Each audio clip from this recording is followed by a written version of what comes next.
ఒకవేళ రాజయ్య గారి పైన పార్టీకి కానీ కేసీఆర్ కానీ ప్రేమ ఉంటే నేను వెళ్ళొచ్చిన తర్వాత రాజయ్య గారికి ఎంపీ టికెట్ ఇవ్వచ్చు కదా. రాజయ్య ముఖం కూడా చూడడానికి వీలు లేకుండా మోల్డ్ చేశారు. ప్లీజ్ వినండి.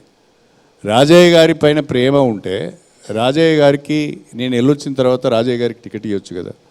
వరంగల్ పార్లమెంటుకు సంబంధం లేని వ్యక్తికి టికెట్ ఇచ్చారు. వరంగల్ పార్లమెంట్కి సంబంధం లేని కరీంనగర్ జిల్లాకు చెందిన వ్యక్తికి టికెట్ ఇచ్చారు. రాజయ్యకి ఎందుకు వేయలేదు? ఇప్పుడు రాజయ్యని ఎందుకు పార్టీలో తీసుకున్నారంటే నన్ను టార్గెట్ చేయడానికి, రాజయ్యను ముందు పెట్టి నన్ను తిట్టించాలని, రాజయ్యను ముందు పెట్టి నా మీద వ్యక్తిగతంగా దాడి చేయించాలని, వ్యక్తిగత క్యారెక్టర్ అసాసినేషన్ చేయాలనే దాంతో రాజయ్యను ముందు పెట్టారు. ఇప్పుడు రాజయ్య ఏం చేస్తున్నాడు?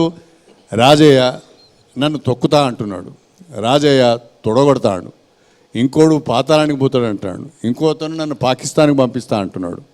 వీళ్ళందరినీ చూస్తుంటే నాకు ఓసారి అనిపిస్తుంది, ఉమ్మడి వరంగల్ జిల్లా ప్రజలు మీ అహంకారాన్ని చూసే కదా పాతాళం దాకా దొక్కిండు. మిమ్మల్ని అందరినీ పాతాళం దాకా దొక్కింది మీ అహంకారాన్ని చూసే కదా. ఇంకా పాతాళంలో ఉన్నారు మీరు ఆల్రెడీ, నన్నేం పాతాళానికి దొక్కుతారు మీరు? వాళ్ళదే అహంకారం అంటున్నారు, కానీ కడియం శ్రీ గారిని దళిత దొర అంటారు. ఎందుకు సార్? పడని వాళ్ళు అంటారండి చాలా విషయాలు. పడని వారు, ఇప్పుడు నేను కొంత ఆత్మవిశ్వాసంతో పనిచేస్తాను, ఆత్మాభిమానంతో పనిచేస్తాను. ఎవరైనా ఒక నన్ను మాట అంటే నేను పడనండి. వాళ్ళు ఎంత పెద్ద వాళ్ళైనా నేను పడను. అవసరం అనుకుంటే వాళ్ళ దగ్గర కూడా పోను నేను.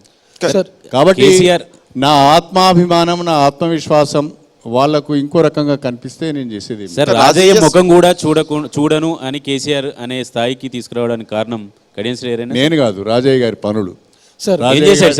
రాజయ్య గారి చేష్టలు, రాజయ్య గారి పనులు. మీరే కాదండి, మీరే కాదండి ఎన్టీవీలలో వేసిళ్ళు, మీరే వేసిళ్ళు కదా అనేక రకాలుగా. ఇప్పుడు మీ ఎన్టీవీ ఒక 5 ఏళ్ళ కిందటిది కనుక తీస్తే రాజయ్య గారి మీద మీరు ఎన్ని ఎపిసోడ్స్ వచ్చినాయో, ఎన్ని ఎపిసోడ్స్ మీరు ఇచ్చిల్లో అవి చూస్తే సరిపోతుందండి. నేను చెప్పవలసిన అవసరం లేదు. రాజయ్య ఒక సవాల్ చేస్తున్నాడు సార్, రాజీనామా చేసిరా తెలుసుకుందాం అంటున్నాడు. ఎవరు ఆయన?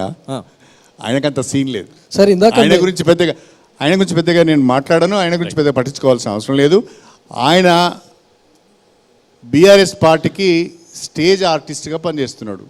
డయాస్ మీద డ్యాన్సులు చేస్తున్నాడు, డయాస్ మీద తొడలు కొడుతున్నాడు, డయాస్ మీద మీస నింపుతున్నాడు. మనం స్టేజ్ ఆర్టిస్టులను తెచ్చుకుంటాం కదా, గట్ల అయిపోయింది మా రాజయ్య గారి బ్రతుకు. అసెంబ్లీ ఎన్నికల్లో మీకు ఆయన సపోర్ట్ కూడా చేశారు కదా సార్? అసెంబ్లీ ఎన్నికల్లో చేయలేదండి, నాకు వ్యతిరేకం చేశారు. చేయలేదా? అస్సలు చేయలేదు.